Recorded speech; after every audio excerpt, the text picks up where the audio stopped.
धर्म अगर बचाना जरूरी है तो खाली हम क्यों बचाएंगे? स्मृति ईरानी की बेटी गोवा में रेस्टोरेंट खोलेगी और हम लोग मोटरसाइकिल लेकर के अपना तेल भरवा करके जय श्री राम। अरे हमको यह बात समझनी पड़ेगी कि रानी के पेट से राजा नहीं पैदा होता है। यह है नागरिकता, यह है जमहूरियत, यह है लोकतंत्र कि रानी के पेट से राजा नहीं पैदा होगा। राहुल गांधी जी को भी अमेठी में जाकर के चुनाव लड़ना पड़ेगा ना। यह लोकतंत्र है। एक बात बताइए, इंदिरा जी चुनाव नहीं लड़ी थी ना? राजीव जी चुनाव नहीं लड़े थे ना? राहुल जी चुनाव लड़ रहे हैं ना? राहुल जी चुनाव जीत करके पार्लियामेंट में है ना? और प्रियंका जी चुनाव नहीं लड़ी हैं तो पार्लियामेंट में है क्या? तो यह परिवारवाद की नई कहानी हमको सुना रही है। अगर भाजपा कहती है कि राहुल गांधी जी का सांसद बनना परिवारवाद है, तो अमित शाह का जो बेटा है, देखें उसका मुंह देखें अजय शाह का, है? उसका बीसीसीआई का सेक्रेटरी बनना परिवारवाद है कि नहीं है? और ज्योतिरादित्य सिंधिया जब यूपीए में मंत्री थे, उनके पिताजी भी मंत्री थे, माधवराव सिंधिया। तो जब तक वो कांग्रेस में थे तब तक परिवारवाद था, और जो ही मोदी जी के बगल में जाकर के बैठ गए हैं तो ताली बजा रहे हैं। आहा, उनकी सूरत देख रहे हैं। इतना मूर्ख हैं हम लोग, इतना मूर्ख बनाएंगे ये हमको। इस देश की हकीकत यह है कि महात्मा गांधी विदेश में पढ़ाई किए, बैरिस्ट्री की पढ़ाई किए थे। बैरिस्ट्री की पढ़ाई करके वो भारत आए और मोहनदास करमचंद गए बिहार, और बिहार में किसान के आंदोलन में शामिल हुए चंपारण में, और बिहार के किसानों ने करमचंद को महात्मा गांधी बना करके भेज दिया। और वो गांधी सूट खोल दिए देश के लिए। वो भी गुजरात से थे। एक गुजरात के गांधी सूट खोल दिए देश के लिए, एक गुजरात के मोदी 10 लाख का सूट पहन लिए दोस्त के लिए। हमारी और आपकी एकता इस देश में परिवर्तन की नई इबादत लिख सकता है। इसीलिए जो हमारे मन की बात है, वो मन की बात आपके जो मन में है वो बिल्कुल एक सा है। क्योंकि हमारा यह मानना है कि हम देश के किसी भी इलाके में रह रहे हों, चाहे उत्तर में रह रहे हों या दक्षिण में, पूरब में रह रहे हों या पश्चिम में, हमारा पूरा देश आज विभिन्न तरह की समस्याओं से घिरा हुआ है। अगर इन समस्याओं से हम निजात पाना चाहते हैं तो हमारे और आपके बीच में संवाद होना बहुत जरूरी है। और उसी संवाद के सिलसिले में मैं 2-4 बातें आपसे करना चाहता हूं। मैं मार्गदर्शन करने के लिए आपका नहीं आया हूं, आपसे मार्गदर्शन प्राप्त करने के लिए आया हूं। आप सब लोग रोज न्यूज देखते होंगे, आपके व्हाट्सएप पे रोज कोई ना कोई मैसेज आता होगा। यहां नौजवान सब बैठा हुआ है, क्या व्हाट्सएप पे कभी मैसेज आया है कि नेहरू जी मुसलमान हैं? आया है कि नहीं आया है? आया है ना? यहां जितने लोग बैठे हुए हैं, कोई ऐसा व्यक्ति नहीं है जिसको कांग्रेस पार्टी के बारे में, नेहरू जी के बारे में, गांधी जी के बारे में, हमारे नेता राहुल गांधी के बारे में मिस इन्फॉर्मेशन नहीं आया हो। कोई ऐसा व्यक्ति नहीं है। तो मैं यहां इतिहास की एक घटना आपके सामने रखना चाहता हूं। जब लोदियों का शासन था दिल्ली में, तो बाबर तोप लेकर के आया था।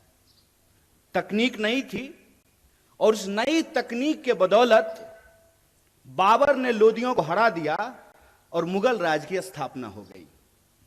मुगल का राज चलने लगा, और बाद में जितने भी मुगल शासक हुए वो यहीं पर रहे, यहीं पे उन्होंने शादियां की, और उनके बाल बच्चे जो हैं वो राज करने लगे।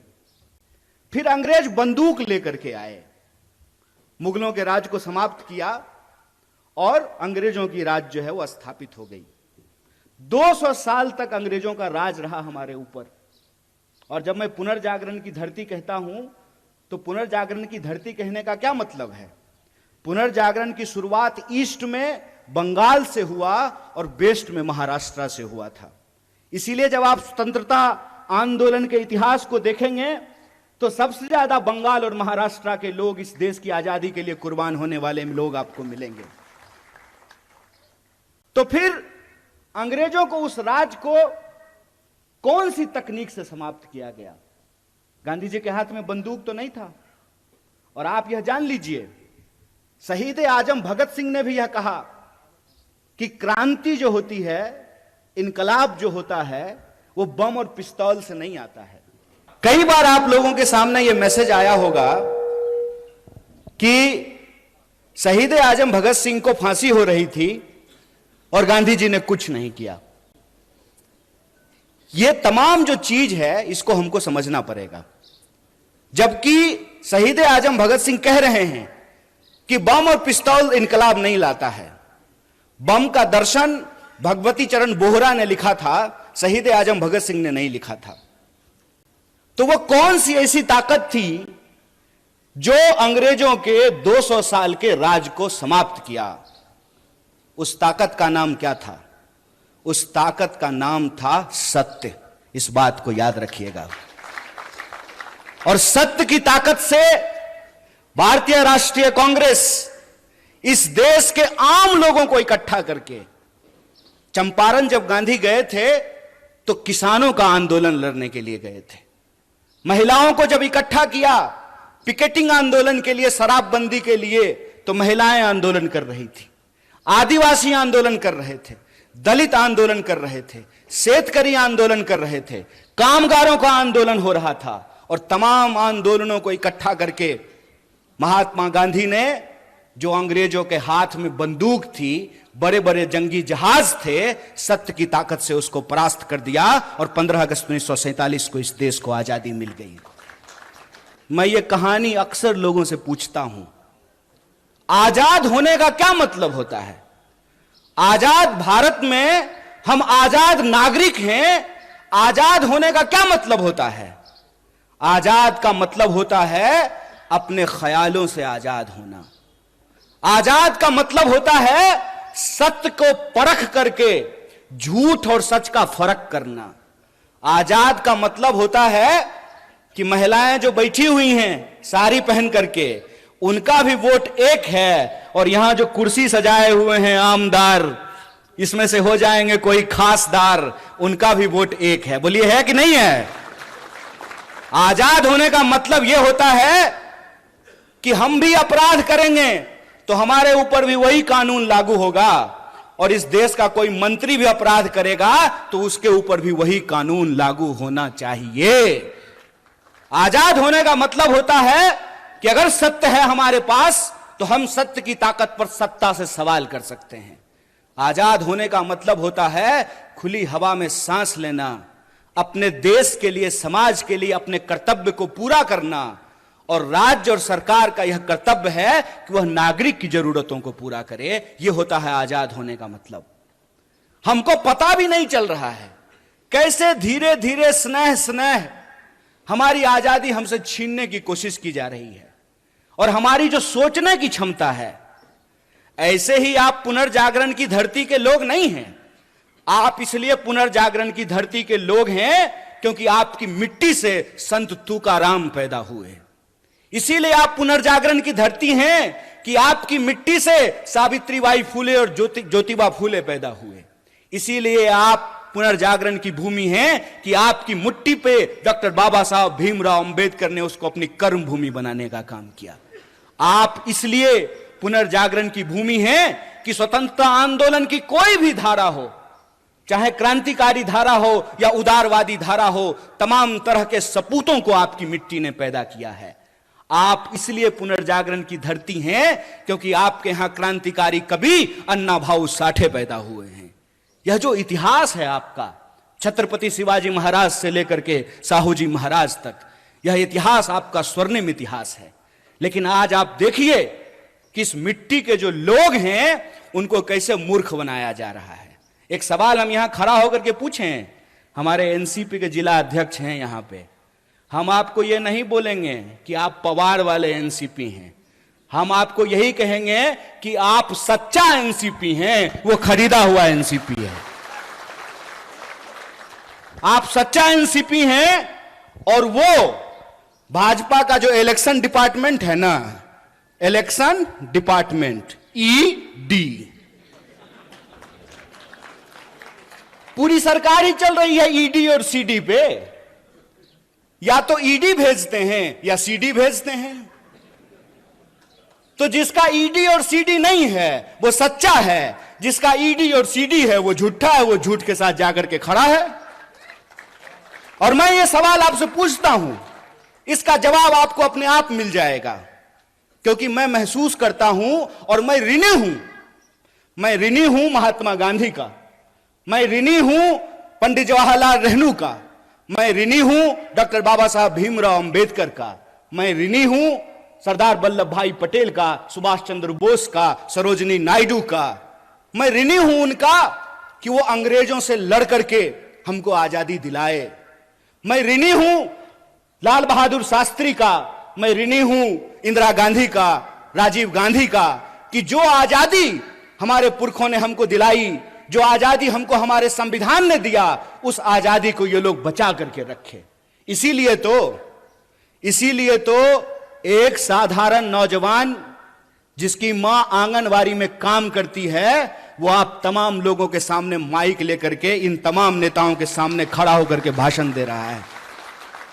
यह संविधान की ताकत है, यह उस आजादी के आंदोलन का इतिहास है कि आज हम आजाद देश में सांस ले पा रहे हैं। लेकिन कैसे यह आजादी हमसे छीनी जा रही है, इस बात को हमको समझना पड़ेगा। कैसे नए तकनीक का, इंटरनेट का और सोशल मीडिया का सहारा लेकर के झूठ परोसा जा रहा है और सत्य को झुठलाने की कोशिश की जा रही है, इस बात को हमको समझना पड़ेगा। यह इतिहास नहीं बना सकते हैं। आपको मालूम है, देश के जो पंत प्रधान हैं, जिनको हिंदी में हम लोग प्रधानमंत्री कहते हैं, वो इतिहास में फेल हो गए थे। मैं मजाक नहीं कर रहा हूं, मैं झूठ नहीं बोलता हूं, क्योंकि मैं भाजपा में नहीं हूं, मैं सच बोल रहा हूं। वो इतिहास में फेल हो गए थे। और डॉक्टर बाबा साहब भीमराव अंबेडकर ने एक बड़ी मजेदार बात कही है। उन्होंने कहा है कि जो पीढ़ी अपना इतिहास भुला देती है, इतिहास भी उसको भुला देता है। इसीलिए ये इतिहास जब बना नहीं सकते हैं, तो इतिहास को मिटाने की कोशिश कर रहे हैं। जो अपना मकान बना नहीं सकते, दूसरे की मकान पे अपना नाम लिख करके कहते हैं कि हमने इतिहास बनाया है। अरे साहब, आपने तो इंसान को इंसान नहीं बनाया है, आप इतिहास क्या बनाएंगे? झूठ के सहारे ये एक इमारत खड़ी करने की कोशिश कर रहे हैं। झूठ का सहारा लेकर के ये इतिहास को पलटने की कोशिश कर रहे हैं। क्यों? क्योंकि इनका इतिहास खराब है, क्योंकि इनका इतिहास इस देश के साथ गद्दारी करने का इतिहास है। इनका इतिहास इस देश के लोग जब अंग्रेजों के खिलाफ लड़ रहे थे, तो उनके साथ चाय पर बैठ करके चर्चा करने का इतिहास है। इनका इतिहास अंग्रेजों की जासूसी करने का इतिहास है। मैं जितने संतों का नाम ले रहा हूं, जितने वीरों का नाम ले रहा हूं, जितनी वीरांगनाओं का नाम ले रहा हूं, बताइए एक का भी संबंध भारतीय जनता पार्टी से है क्या? लेकिन हमको गर्व है कि हम जितने भी लोगों का नाम ले रहे हैं, प्रत्यक्ष या परोक्ष रूप से उनका संबंध भारतीय राष्ट्रीय कांग्रेस से है। इसीलिए आप तमाम लोग जो यहां मौजूद हैं, सबसे पहले आपको गौरवान्वित महसूस होना चाहिए कि आप उस पार्टी का हिस्सा हुए हैं जिस पार्टी ने इस देश को आजादी दिलाई है। उस पार्टी के आप सदस्य हैं जिसने इस देश में बराबरी के सिद्धांत को लागू किया है। बोलिए, इस देश में महिलाओं ने कोई आंदोलन किया था क्या? समान वोट के अधिकार का कोई आंदोलन नहीं किया था ना? समान वोट का अधिकार मिला कि नहीं मिला? लोग जो हेलीकॉप्टर से उड़ते हैं उनका भी वोट एक, और जो साइकिल पे चलता भी उसका भी वोट एक है कि नहीं है? अगर वोट का अधिकार नहीं होता तो आपको लगता है कि 5 साल में चुनाव के बाद हेलीकॉप्टर लेकर के कोल्हापुर सिटी की गलियों में नेताजी हाथ जोड़ करके आपके सामने खड़े होते? बिल्कुल नहीं खड़े होते। तो जो अधिकार हमको मिला है, वो अधिकार हमसे छीना क्यों जा रहा है? छीना इसलिए जा रहा है कि पहचान के नाम पर, जात और धर्म के नाम पर यह आज की तारीख में हमको जो अधिकार दिए गए हैं उसको एक एक करके छीन रहे हैं। कैसे छीन रहे हैं, मैं कुछ उदाहरणों से इसको आपके सामने रख देता हूं। आपने देखा होगा कि लोग झांकी निकालते हैं, मोटरसाइकिल लेके जाते हैं, तलवार लहराते हैं और एक दूसरे के खिलाफ गंदी और गाली भरी भाषाओं का इस्तेमाल करते हैं। मैं आप सबसे एक सवाल पूछना चाहता हूं, खास करके अपने नौजवान दोस्तों से। उसमें एक भी मंत्री का बच्चा रहता है? एक भी प्रधानमंत्री का बच्चा नहीं ना? पता है वो कहां रहता है? वो ऑक्सफोर्ड में रहता है, वो कैम्ब्रिज में रहता है, वो लंदन में रहता है, वो न्यूयॉर्क में रहता है। लेकिन हमारे जो कामगार के बच्चे हैं, जो शेतकरियों के बच्चे हैं, जो साधारण नौकरी करने वालों के बच्चे हैं, उनके हाथ में तलवार थमा करके ये उनको दंगाई बना रहा है और अपनी राजनीति की रोटी सेक रहा है। अरे इतना खतरा हो गया है धर्म पर, तो तुम अपने बच्चे को भेजने के लिए, पढ़ने के लिए बाहर क्यों भेज रहे हो? उसको बोलो आकर के हमारे साथ धर्म बचाए, आए हमारे साथ रैली निकाले, झांकी निकाले। चलाकी कर रहे हो हैं? मोबाइल हमारा, रिचार्ज हमारा, टीवी हमारा, रिचार्ज हमारा, कहानी अपना कर रहे हो। इस बेईमानी को आप समझिए। धर्म अगर बचाना जरूरी है तो खाली हम क्यों बचाएंगे? स्मृति ईरानी की बेटी गोवा में रेस्टोरेंट खोलेगी नहीं, और हम लोग मोटरसाइकिल लेकर के अपना तेल भरवा करके जय श्री राम। अरे राम जी जिंदाबाद हैं, जय जय है श्री राम का। कल भी था, आज भी है, आगे भी रहेगा। ये नया फैशन कैसे शुरू हुआ है? ये खेला क्या है? इस खेला को हमको समझना पड़ेगा। ये नया फैशन इसलिए शुरू हुआ है कि हमारे इतिहास से ही, हमारे इतिहास को हमारी स्मृति से मिटाने की कोशिश की जा रही है। यह आजादी हमको कैसे मिली, इस देश का निर्माण कैसे हुआ, संविधान कैसे बना, हम और आप प्रजा से नागरिक कैसे बने। हम नागरिक हैं आज हमको यह बात समझनी पड़ेगी कि रानी के पेट से राजा नहीं पैदा होता है। यह है नागरिकता, यह है जमहूरियत, यह है लोकतंत्र कि रानी के पेट से राजा नहीं पैदा होगा। राहुल गांधी जी को भी अमेठी में जाकर के चुनाव लड़ना पड़ेगा। बोलिए, लड़ना पड़ेगा ना? यह लोकतंत्र है। एक बात बताइए, इंदिरा जी चुनाव नहीं लड़ी थी? लड़ी थी ना। राजीव जी चुनाव नहीं लड़े थे? लड़े थे ना। राहुल जी चुनाव लड़ रहे हैं ना। राहुल जी चुनाव जीत करके पार्लियामेंट में है ना। और प्रियंका जी चुनाव नहीं लड़ी हैं तो पार्लियामेंट में है क्या? तो यह परिवारवाद की नई कहानी हमको सुना रही है। तो आप सब अपने मन में विचार कीजिए। आजाद होने का मतलब है आजाद ख्याल से प्रश्न करना। मैं मंच पे खड़ा हूं तो मैं जो भी बोलूंगा उसको आप यूं ही सच मत मान लीजिए।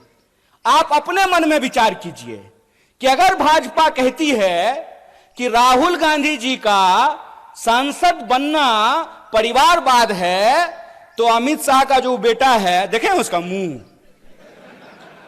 देखें जय शाह का है? उसका बीसीसीआई का सेक्रेटरी बनना परिवारवाद है कि नहीं है? और ज्योतिरादित्य सिंधिया जब यूपीए में मंत्री थे, उनके पिताजी भी मंत्री थे, माधवराव सिंधिया।